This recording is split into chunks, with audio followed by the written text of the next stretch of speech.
where I left off in the last video. We talked about how the hemoglobin in red blood cells is what sops up all of the oxygen so that it increases the diffusion gradient, or it increases the incentive, we could say, for the oxygen to go across the membrane. We know that the oxygen molecules don't know that there's less oxygen here, but if you watch the video on diffusion, you know how that process happens. If there's less concentration here than there, the oxygen will diffuse across the membrane, and there's less inside the plasma because the hemoglobin is sucking it all up like a sponge. Now, one interesting question is, why does the hemoglobin even have to reside within the red blood cells? Why aren't hemoglobin proteins just freely floating in the blood plasma? Well, that seems more efficient. You don't have to have things crossing through in and out of these red blood cell membranes. You wouldn't have to make red blood cells. What's the use of having these containers of hemoglobin? It's actually a very interesting idea. If you had all of the hemoglobin sitting in your blood plasma, it would actually hurt the flow of the blood. The blood would become more viscous or more thick. It would become, I don't want to say like syrup, but it would become thicker than blood is right now. And by packaging the hemoglobin inside these containers, inside the red blood cells, what it allows the blood to do is flow a lot better. Imagine if you wanted to put syrup in water. If you put syrup straight into water, what's going to happen? The water is going to become a little syrupy, a little bit more viscous, and not flow as well. So what's a solution if you wanted to transport syrup in water? Well, you could put the syrup inside little containers or inside little beads, and then let the beads flow in the water, and then the water wouldn't be all gooey. And that's exactly what's happening inside of our blood. Instead of having the hemoglobin sit in the plasma and make it gooey, it sits inside these beads that we call red blood cells that allows the flow to still be non-viscous. So I've been all zoomed in here on the alveolus and these capillaries, these pulmonary capillaries. Let's zoom out a little bit, or zoom out a lot, just to understand how is the blood flowing and get a better understanding of pulmonary arteries and veins relative to the other arteries and veins that are in the body. So here I copied this from Wikipedia, this diagram of the human circulatory system. And here in the back you can see the lungs. Let me do it in a nice dark color. So we have our lungs here. I drew them right like that. Those are our lungs. You can see the heart is sitting right in the middle. And what we learned in the last few videos is that we have our little alveoli in our lungs. Remember, we get to them from our bronchioles, which are branching off of the bronchi, which branch off of the trachea, which connects to our larynx, which connects to our pharynx, which connects to our mouth and nose. But anyway, we have our little alveoli right there. And then we have the capillaries. The capillaries. So when we go away from the heart, away from the heart, and we're going to delve a little bit into the heart in this video as well. So when blood travels away from the heart, it's deoxygenated. It's this blue color. So this right here is blood. This right here is blood traveling away from the heart. It's going behind these two tubes right there. So this is the blood going away from the heart.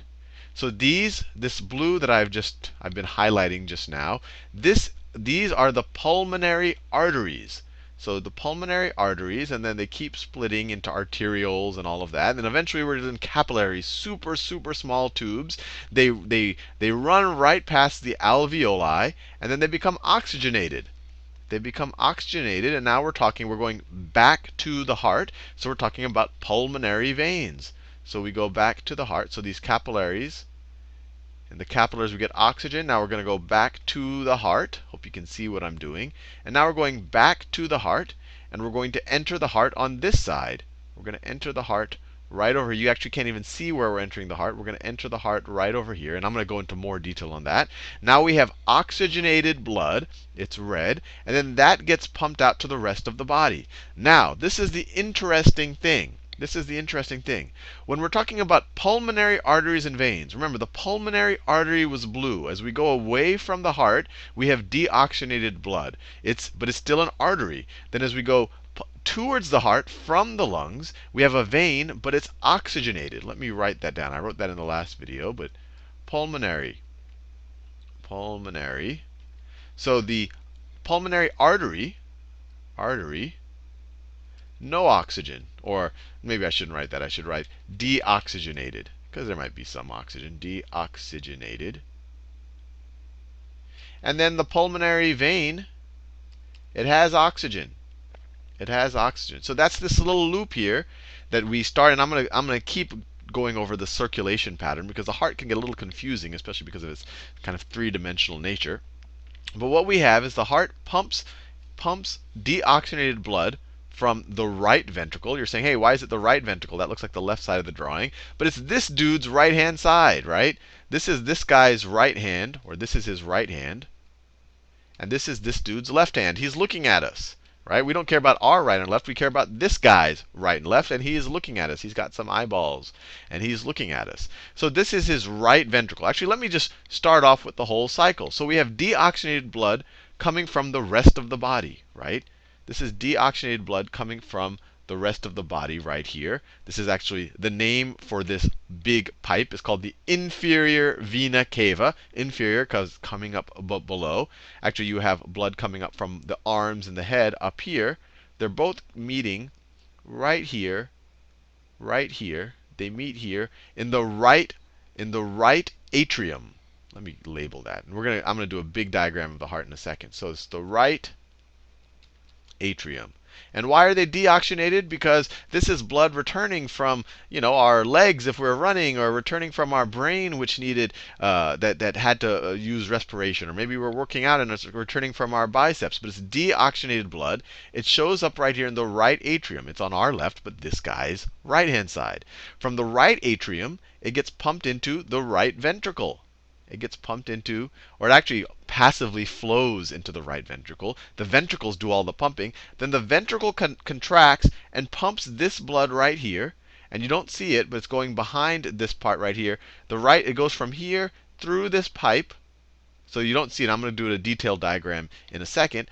Into the pulmonary artery. We're going away from the heart. This was a vein, right? This is a vein going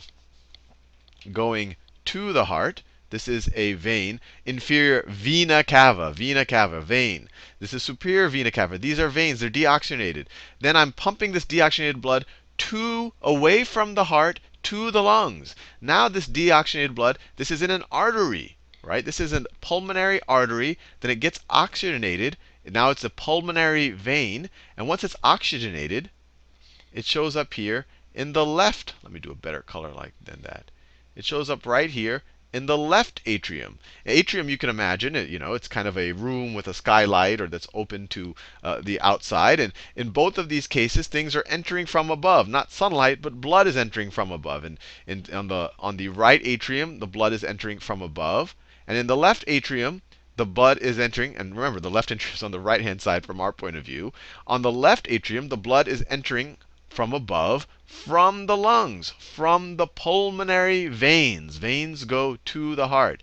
Then it goes into, and I'll go into more detail, into the left ventricle. And then the left ventricle pumps that oxygenated blood to the rest of the body. To the rest of the body via the non-pulmonary arteries. So it pumps out.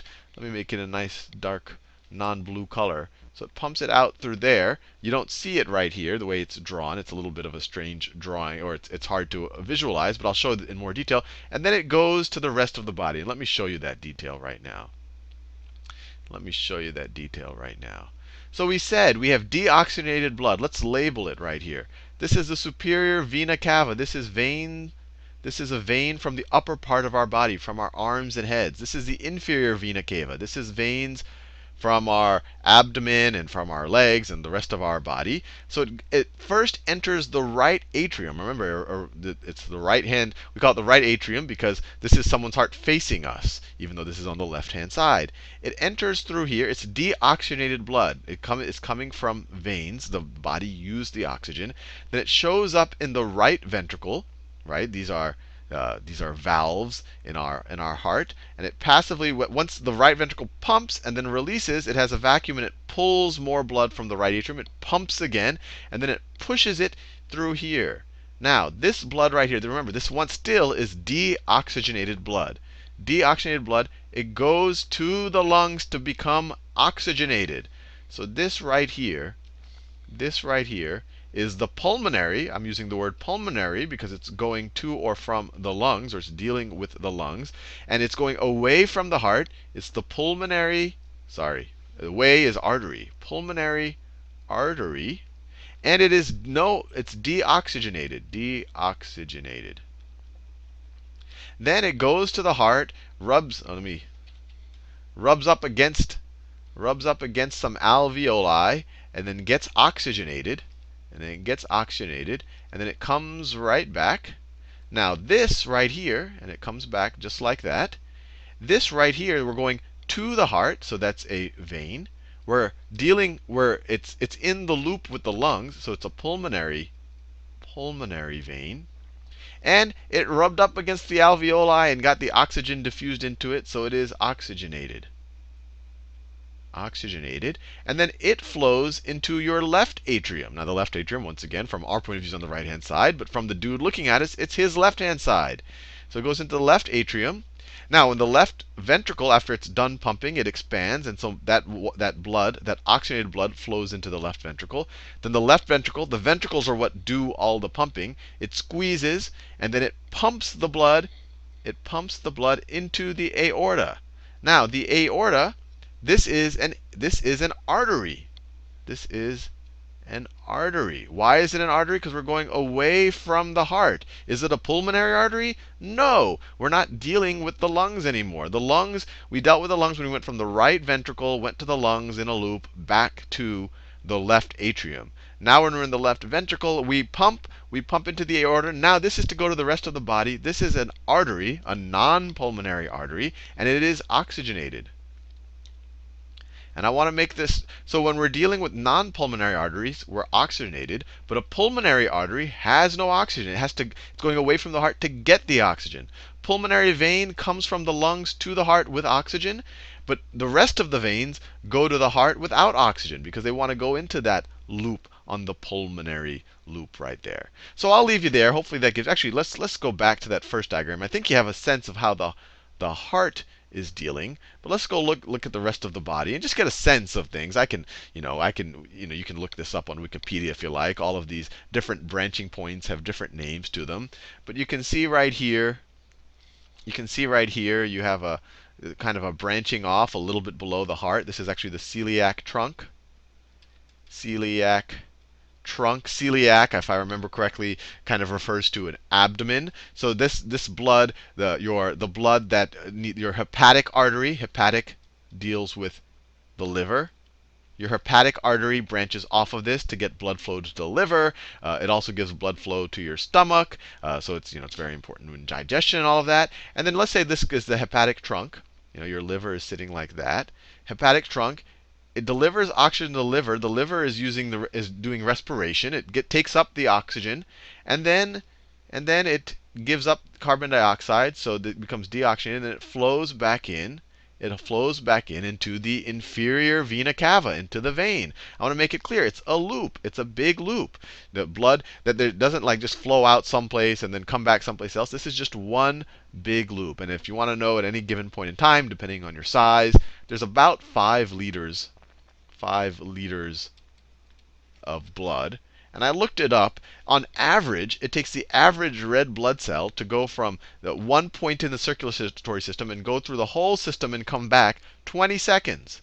But that's an average, because you can imagine there might be some red blood cells that get stuck someplace and take a little bit more time, and some go through the completely perfect route. Actually, the 20 seconds might be closer to the perfect route. I've never timed it myself. But it's an interesting thing to look at and to think about what's connected to what. That you have these arteries up here that they first branch off. The arteries up here into from the aorta into the head and the neck and the arm arteries, and then later they go down, and then they flow blood to the rest of to the rest of the body. So anyway, this is a pretty interesting idea. In the next video, what I want to do is talk about how does the hemoglobin know. How does it know when to dump the oxygen, or even better, where to dump the oxygen? Because maybe I'm running, so I need a lot of oxygen in the capillaries around my thigh muscles. I don't need them necessarily in my hands. How does the body optimize where the oxygen is actually delivered? It's actually fascinating.